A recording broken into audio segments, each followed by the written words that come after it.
Hello and welcome to PowerPlay, a brand new game show all about installing plug sockets that are not connected to an electricity source. I'm your host Stench Martin, and with me, three celebrities you've never heard of who will shortly be going undercover at a secret location to install what at first glance appear to be standard plug sockets, but are in fact of no practical use whatsoever. Tonight we're broadcasting live from the headquarters of the Metropolitan Police Force in central London, which of course means it will be Type G sockets that our celebrities will be installing.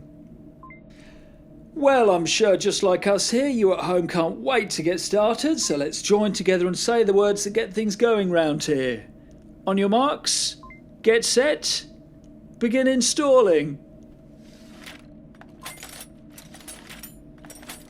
Now, obviously, there are several things our celebrities need to consider when installing their plug sockets here tonight.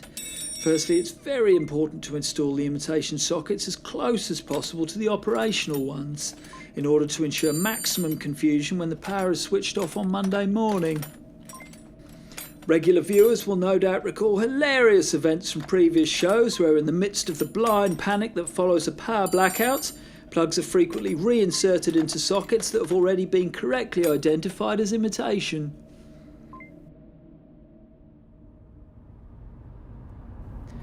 Of course, one thing our celebrities don't know is that shortly after they began installing those imitation Type G plug sockets, myself and the crew locked them safely inside the office in which they were working and are now currently speeding away from the location in an unmarked van. Contrary to what the celebrities were told, although not to the documents they signed, this isn't the first episode of a new game show, but instead an opportunity for the police to test the efficacy of recently introduced counter-terrorism legislation. It's important to remember that in order for the majority of people to fully enjoy the freedoms of a democratic society, it's often necessary that a select few are denied them. And who better to be removed completely from public life than a few representatives from a section of society whose lives bear almost no resemblance to our own. Anyway, that's nothing for you at home to think too much about. Just accept that we're acting in your best interests and continue with your life as if nothing had happened here tonight. Which of course it hasn't. Tune in tomorrow evening for a brand new documentary about the highly controversial detention centre recently opened to house suspected terrorists. Using illegally obtained CCTV footage featuring three celebrities who no longer legally exist, I will be exposing the shocking conditions at the camp, many of the inmates of which have committed no crime and pose no direct threat to the safety and security of our country.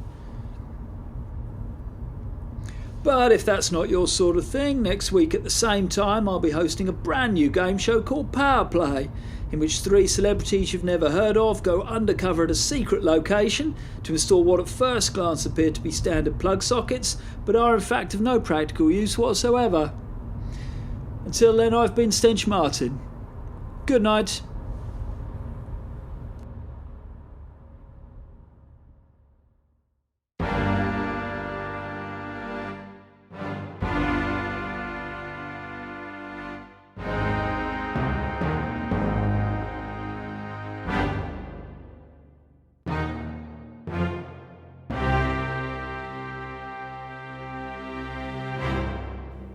Cool King is dead. Cool King was extremely healthy because he always ate such cool food. People like you probably eat offal and gruel and things, but not Cool King. Cool King only ate water.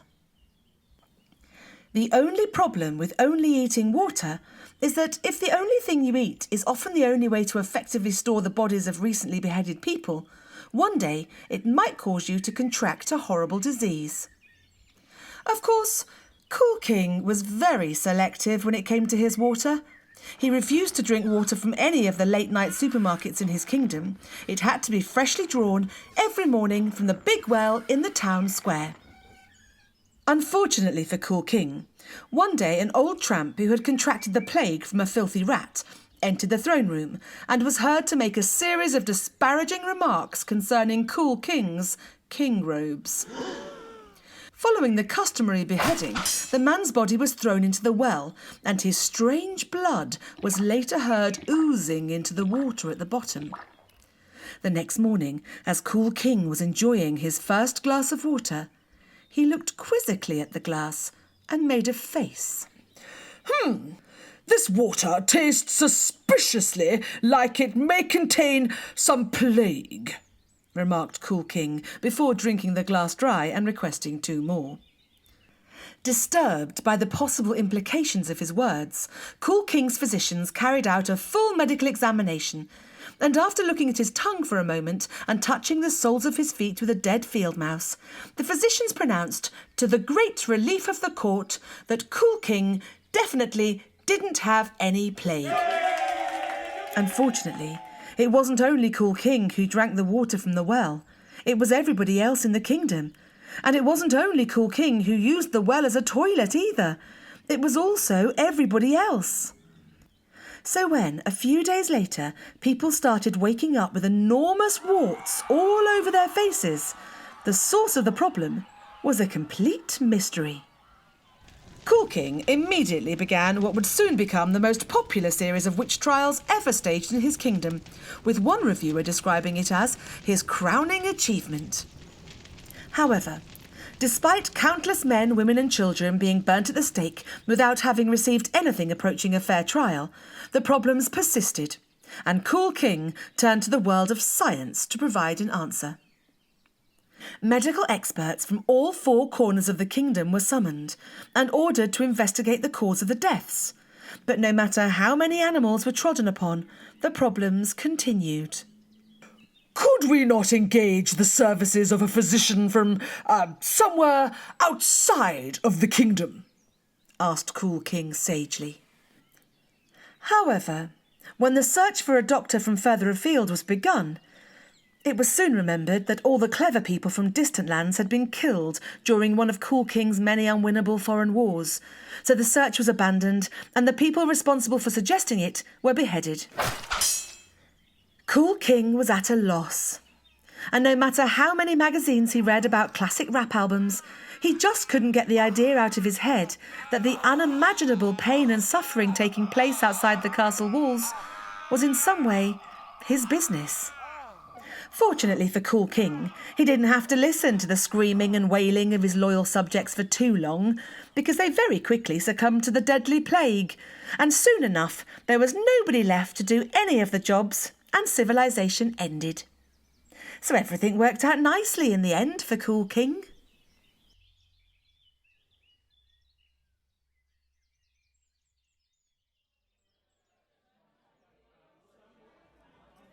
Let me tell you a few things about all these people who are being found not guilty these days.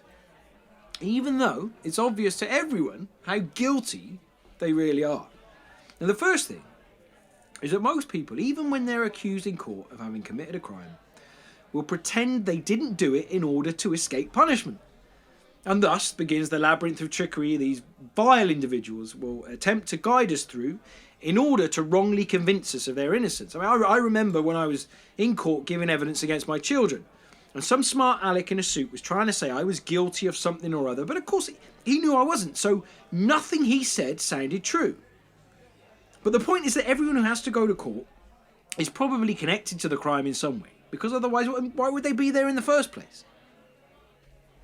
One of the many accusations I made against my children was that on that night in question, they had been tampering with the buttons on the machine that helps my lungs. Right?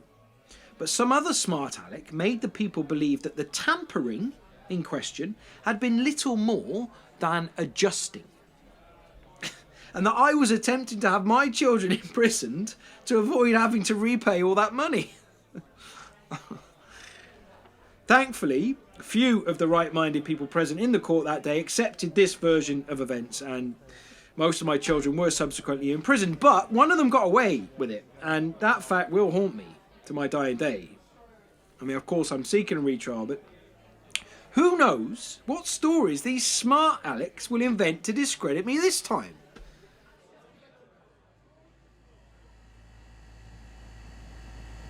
Hello, Nathan Pickledon here with some more poetry.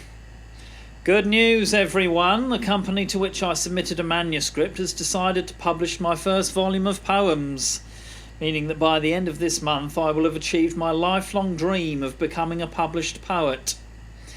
Unfortunately, several individuals in the poetry community have called into question the speed at which this has happened, all of which sounds suspiciously like the green eyes of envy to me, so I will be ignoring their comments. I feel particularly proud of this achievement because it has come about solely through my natural poetic ability and dedication to hard work, rather than through the help of friends or relatives within the industry. I imagine it's very easy for some people to get their manuscript moved to the top of the pile simply by ringing up an aunt or an uncle and asking for a favour, but I have achieved this through hard work and dedication to my craft. This poem is called Privilege.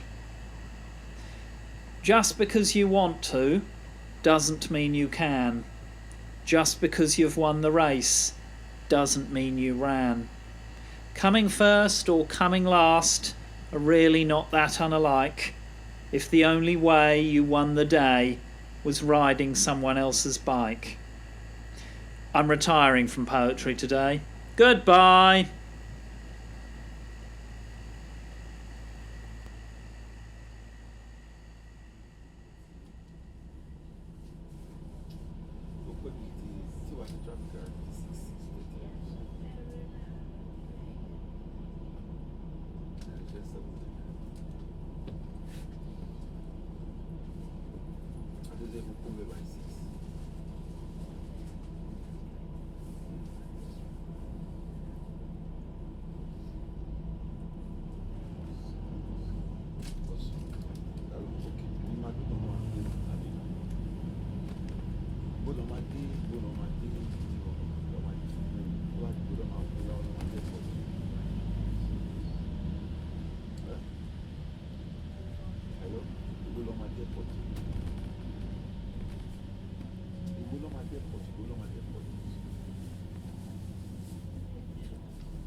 Hello and welcome to Taking Mescaline on the Night Bus and hoping I'm still alive when we reach the final stop.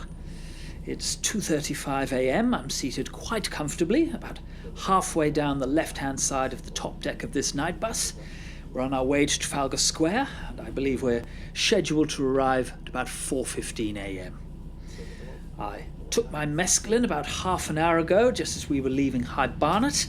I've already experienced an unmistakable occurrence of Dr. Kluver's cobweb figure, which means the psychedelic proto-alkaloids have already begun work on the serotonin receptors in my brain. A few moments ago, I had the great fortune to see a pteranodon on the seat next to me that I'm fairly certain wasn't there, but as my sensory perception is currently severely impaired, I really can't be sure about anything at the moment. Anyway, I'm just going to sit back here, see what happens.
Well, wasn't that exciting? I'm pleased to tell you that although I'm completely naked, save for a pair of socks and these splendid brogues, I am still very much alive. I'm currently lying in what I believe is a drainage ditch somewhere. I have no idea exactly who I am, where I am, or how I got here, but one thing I am certain of is that due to the intense cold last night, my head, my right arm, and part of my torso currently frozen to the ground. I've been calling for help for the last few minutes, but sadly to no avail. All of which leads me to believe I may have ended up in an isolated location, somewhere on the Kent-Sussex borders perhaps, and will, in all probability, die of hypothermia some point in the next few minutes. Good night.